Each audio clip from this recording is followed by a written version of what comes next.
Alors, on va plonger direct dans le vif du sujet. Imaginez un peu le tableau. Un débat qui, à première vue, a l'air tout simple. D'un côté, un être humain, de l'autre, ChatGPT.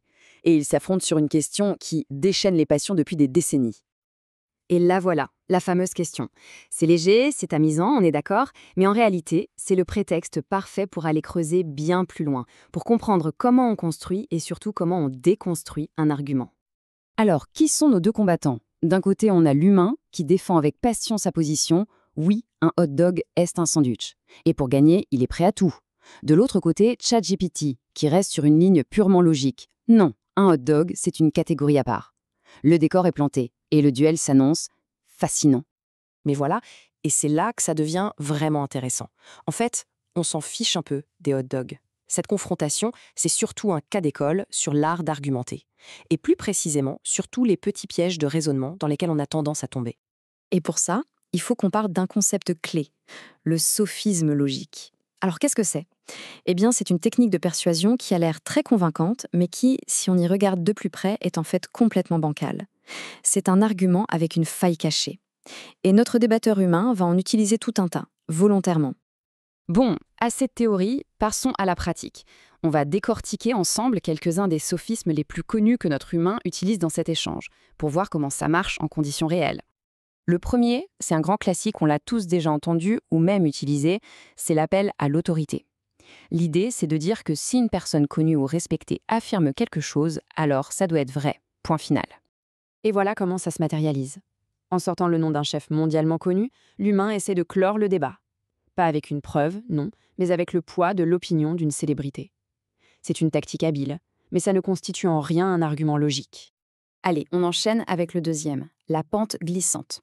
Celui-là, c'est l'art de la dramatisation. On part d'un tout petit événement et on imagine qu'il va forcément déclencher une réaction en chaîne qui mènera à la catastrophe. Et là, c'est vraiment un cas d'école. L'argument est poussé à son paroxysme. L'idée que le statut du hot dog puisse mener à l'effondrement pur et simple du langage, c'est un exemple parfait de cette escalade dramatique et totalement disproportionnée. Parfois, quand on se retrouve à court d'arguments solides, qu'est-ce qu'on fait? Eh bien, la discussion peut très vite dévier et devenir personnelle. Et ça nous amène à une autre grande famille de sophismes. L'attaque ad hominem, qui veut dire contre la personne, le principe est très simple. Plutôt que de s'attaquer à l'idée ou à l'argument, on s'attaque directement à la personne qui le présente pour essayer de la décrédibiliser. Et cet exemple est parfait. L'humain ne cherche même plus à répondre aux arguments de ChatGPT. Non, il l'attaque sur ce qu'il est, une intelligence artificielle. En gros, le message c'est « tu es différent, tu ne peux pas comprendre, donc tu as tort ». Ok, on passe maintenant à quelque chose d'un poil plus technique. Ça s'appelle l'affirmation du conséquent. Le nom a l'air compliqué, mais en réalité, c'est juste une erreur de logique de cause à effet qui est prise à l'envers. Regardons comment ça se décompose. On part d'une prémisse. Si un hot dog est un sandwich, alors il est vendu à côté des produits pour sandwich. Ensuite, on observe que oui, les hot dogs sont vendus avec ces produits. Et là vient la conclusion erronée. Donc, les hot dogs sont des sandwichs. On voit bien le problème. Ce n'est pas parce que deux choses partagent une caractéristique qu'elles sont la même chose. Et la réponse de ChatGPT est brillante de simplicité. L'analogie est parfaite. Ce n'est pas parce que le sol est mouillé qu'il a forcément plu. Quelqu'un aurait pu l'arroser, par exemple. C'est exactement la même faille dans leur raisonnement. Bon, on s'est bien amusé avec cette histoire de hot dogs, mais il est temps de voir pourquoi tout ça est vraiment important. Parce que savoir identifier ces sophismes, ce n'est pas juste un jeu, ça a des implications bien réelles, surtout quand on pense à la façon dont on consomme l'information chaque jour.